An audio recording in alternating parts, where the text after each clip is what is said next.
Assalamualaikum warahmatullahi wabarakatuh. Perkenalkan, nama saya Apelina Muldia dengan NIM belakang 3026. Di sini saya akan menjelaskan soal basis data yang tipe A. Jadi di sini ada soal seorang customer bernama Jack mengirimkan melalui kantor cabang AliExpress, mengirimkan dua buah barang yaitu laptop Asus dan kamera.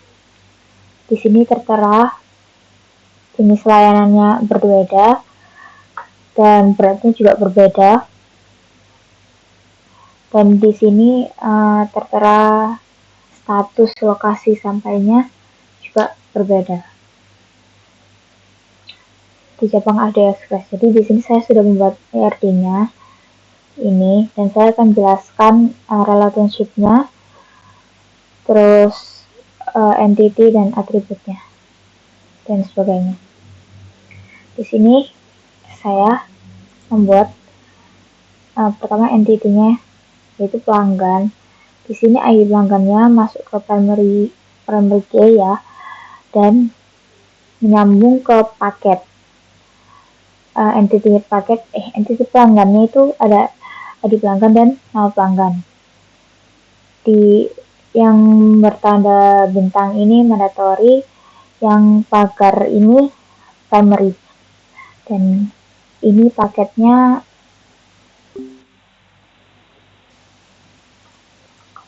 maaf terpotong tadi, mic-nya ke close. Jadi di sini entity paketnya ini, entity paket ada yang primary, ada nomor resi yang pastinya, lalu ada nama barang dan ada berat. Untuk relationship-nya yaitu one to many, karena satu pelanggan bisa memiliki banyak paket, dan banyak paket hanya bisa dimiliki satu pelanggan. Oke, selanjutnya dari paket ke layanan. Di sini ini entity-nya berupa layanan ya, dan primary key-nya itu ID layanan. Sebentar. Nah, untuk primary key-nya itu ID layanan, dan ada atributnya ya, ada ID layanan, nama layanan, dan tarif per kilonya, karena tarif per kilonya tadi berbeda ya di soal ya, tergantung paketnya. Dan relationship-nya di sini hubungannya yaitu one to many dari layanan ke paket, atau kalau dari paket ke layanan itu many to one. Satu layanan seperti Wish, Kilat atau sebagainya bisa digunakan untuk banyak paket. Nah, selanjutnya ada di log perjalanan ya. Jadi di sini entitasnya itu log perjalanan, dan atributnya yaitu ada ID log yang primary. Habis itu ada waktu masuknya, kapan waktu masuk paketnya, dan waktu keluar paketnya, dan yang penting adalah status juga, itu penting.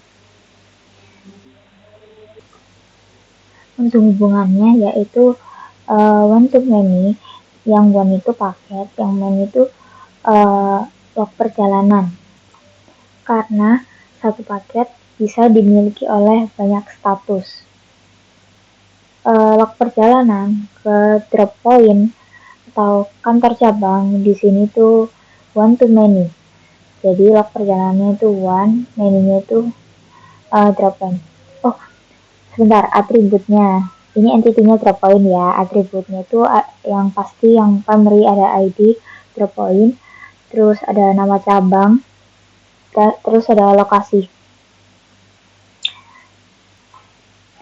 Nah, untuk untuk hubungannya yaitu one to many tadi, karena perjalanannya bisa melewati banyak kantor drop point ya.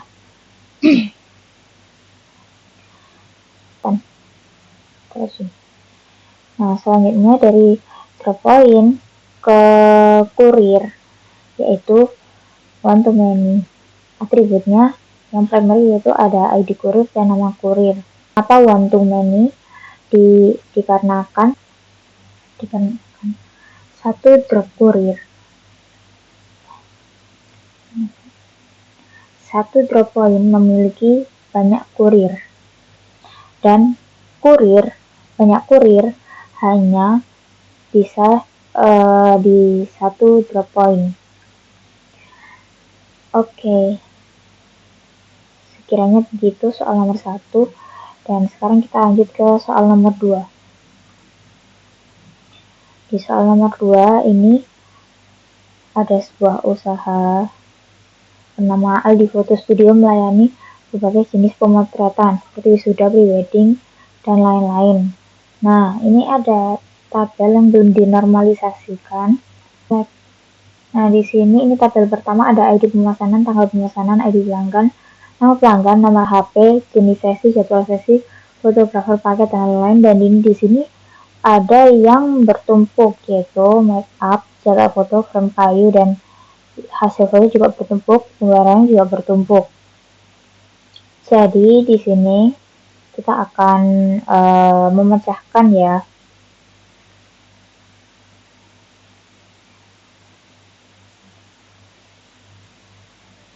Jadi yang pertama, pisahkan data yang bertumpuk dulu. Nah, setelah dipisahkan, hasilnya jadi ID pemesanan, tanggal pemesanan, ID pelanggan, nama pelanggan, nomor HP, jenis sesi, jadwal sesi, nama fotografer, paket, kebesaran, harga paket, layanan tambahan. Nah, di layanan tambahan ini setelah dipisahkan, dia menjadi redundan pastinya. Ini ada mana kursornya? PM01 dia redundan semua, ini bertumpuk seperti ini. Karena harus dirinci satu-satu, dipisahkan agar tidak jadi anomali data. Tapi ini masih panjang. Nah, di sini di 2NF ya. Ini setelah data ini semuanya tadi setelah itu ada dipecah lagi ya, ID pemesanan dicangkupkan dengan keterkaitan pemesanan. Sudah ada di 1NF. Nah, di 2NF ini kita menghapus redundansi, tetapi kita pecahkan dulu.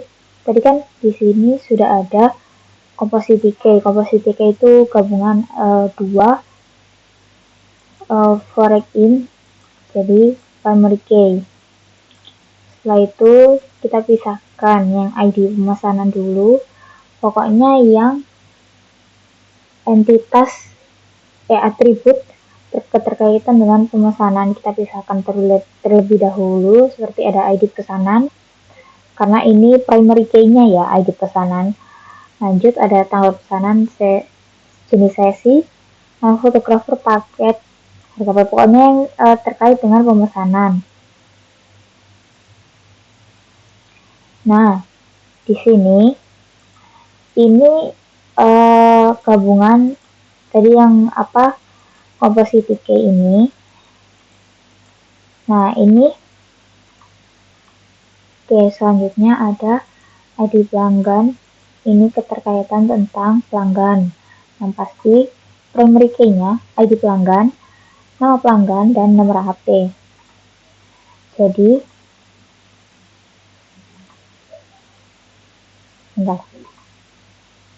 Nah, jadi di sini gabungan dari composite key, pokoknya gabungan dari dua file in key. Habis itu ini ada keterkaitan antara ID pesanan dengan ID pelanggan, yaitu ada layanan tambahan kayak detail pemesanannya lah. Ada layanan tambahan, hasil foto, dan bayaran. Jadi dipisah semuanya. Tapi ini masih terjadi redundansi karena belum terpisah secara teratur. Dia masih mengulang perintahnya, kayak masih berulang, nama-namanya ini masih berulang. Nah, kita lanjut di 3NF. Nah, di 3NF ini setelah kita menentukan ini ya, ini tadi kan ada di 2NF. Tadi saya copy paste. Nah, ini dua ini saya copy paste ke sini. Setelah itu kita tentukan nih, buat apa sih yang bisa dipanggil di tabel akhirnya agar tidak terjadi pengulangan kayak dimensi begini. Tambahkan, ya lebih tepatnya tambahkan ID di jenis sesinya. Fotografer juga, karena dia memiliki nama dan 2 orang, kita beri ID. Jadi nanti tinggal dipanggil ID-nya saja. Ini juga nama fotografer. Terus ini di paket ya. Di sini kita buat sendiri juga ID-nya. Maka nanti kita menyatukan datanya simple, tinggal panggil ID-nya saja. Ini juga layanan, kita tambahkan ID sendiri juga. Pokoknya di sini dipisah mana yang masuk ke dalam primary key-nya. Jadi ini termasuk primary key-nya juga dari ini atribut.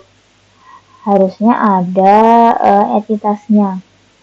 Ini pelanggan, ini sesi, fotografer, paket, dan layanan. Kita tambahkan ID dan primary key-nya. Kita tambahkan ID nama, pokoknya atributnya itu kayak ID paket, harga paket, atau ID pelanggan, nomor HP, dan primary key-nya itu ID pelanggan ini. Yang ID itu adalah primary key. Maaf ya kak, kalau bulat. Aku paham tapi susah jelasin gitu. Jadi hasil akhirnya, hasil akhirnya ada tabel pesanan. Nah, simpelkan hasil akhirnya. Ini yang dimaksud. Jadi hasil akhirnya ada tabel pesanan. Tabel pesanan itu entitasnya. Atributnya kita cuma primary key-nya ID pemesanan. Nah, kita memanggil apa yang sudah kita buat tadi di 3NF. Ini ID pemesanan. Ini ID-nya 1, 2, 3. Berdasarkan yang tadi ini pesan ini. Lalu tanggal pemesanannya juga berdasarkan sini. Terus ID pelanggannya kan tadi ada nama pelanggannya, tapi agar lebih mudah dan itulah pokoknya. Ini ID pelanggannya, jadi kita tinggal panggil ID-nya saja. Terus ID fotografernya ini juga diambil dari 3NF sini. Sekarang lanjut ke tabel customer. Seperti entitas customer, ini primary key-nya, ID pelanggan, sama aja ya, customer sama pelanggan. Sebenarnya tidak boleh ya. Jadi kita buat aja ID pelanggan. Oke. Tabel pelanggan. Tabel pelanggan ini, pelanggannya kan tadi ada 2. Jadi kita tinggal panggil PL01 dan PL002. Nama pelanggannya ini, nomor HP-nya ini. Tabel fotografer. Nah, ini entitasnya itu tabel fotografer, dan ini primary key-nya, atributnya. Primary key-nya itu ID fotografer juga, dan nama fotografernya ini. Jadi, kalau dipanggil bersamaan, simple, tidak ada redundansi lagi. Ini tabel akhirnya. Oke, baik. Seperti itu tadi penjelasan saya Mohon maaf jika kurang bakat untuk menjelaskan, tetapi di sini sudah ada angkanya. Saya harap bisa dipahami dari awal sampai akhir. Baik, saya Abelina Maulidia pamit undur diri. Wassalamualaikum warahmatullahi wabarakatuh.